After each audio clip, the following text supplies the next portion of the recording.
हम अपनी बात को सामने वाले के सामने मजबूती से रख सकें, उसे आसानी से समझा सकें, इसके लिए हम अक्सर कहावतों का इस्तेमाल करते हैं।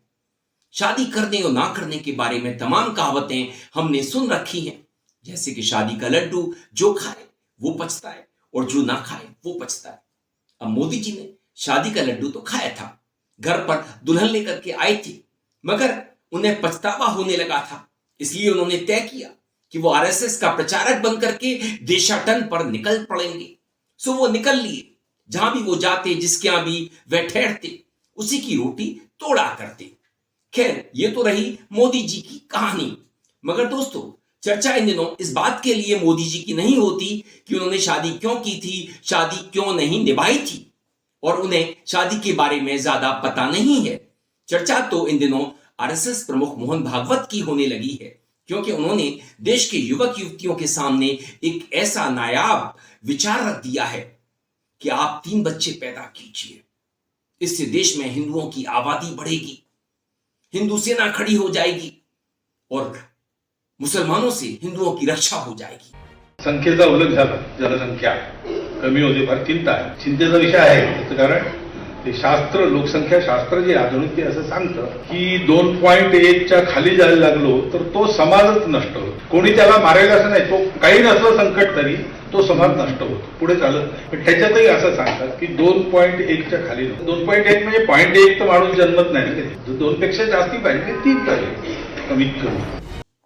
अब देखिए, महंगाई जब चरम पर हो, आम आदमी को घर चलाना मुश्किल पड़ रहा हो, उसे आटे दाल का भाव मालूम पड़ रहा हो, भले ही मोदी जी 81 करोड़ हिंदुस्तानियों को 5 किलो राशन हर महीने दे रहे हो, इसके बावजूद भुखमरी के मामले में, हंगरी इंडेक्स में हम दुनिया में शीर्ष पर पहुंच गए हो, तब भी आरएसएस प्रमुख देश के युवक युवतियों को ऐसी सलाह क्यों दे रहे हैं कि 3 बच्चे पैदा करें।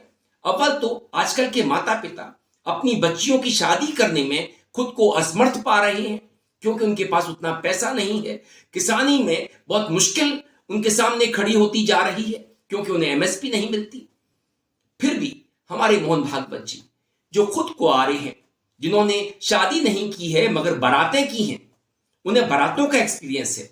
अगर वो शादी करते और बच्चे पैदा करते तो उन्हें आटे दाल का भाव मालूम पड़ जाता, सब्जी के रेट उन्हें पता लग जाते, मगर उन्हें तो कुछ पता नहीं है।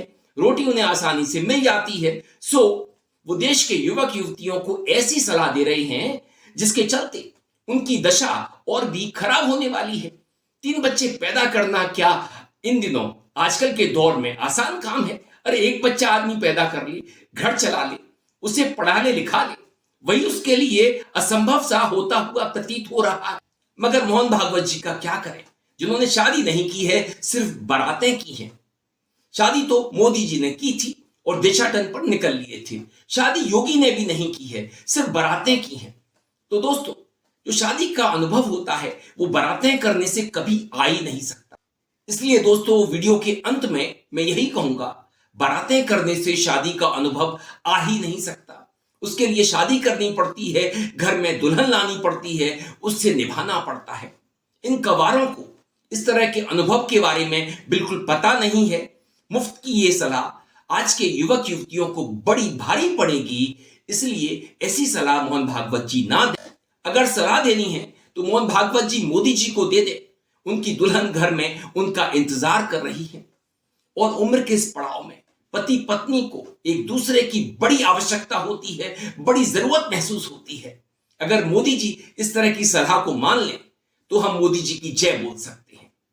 मोदी जी की जय। भागवत जी से हम बिल्कुल सहमत हैं। हिंदुओं को जो है वो पॉपुलेशन डेफिनेटली कंसिडर करनी चाहिए, क्योंकि जो हिंदू समाज है, सनातनी समाज है, पूरे विश्व के लिए सनातन जो है वो बहुत। मोहन भागवत साहब, आप लोग कब शादी कर रहे पहले बता दो। मोहन भागवत साहब, आप 3 बोल रहे, मेरे को 5 है।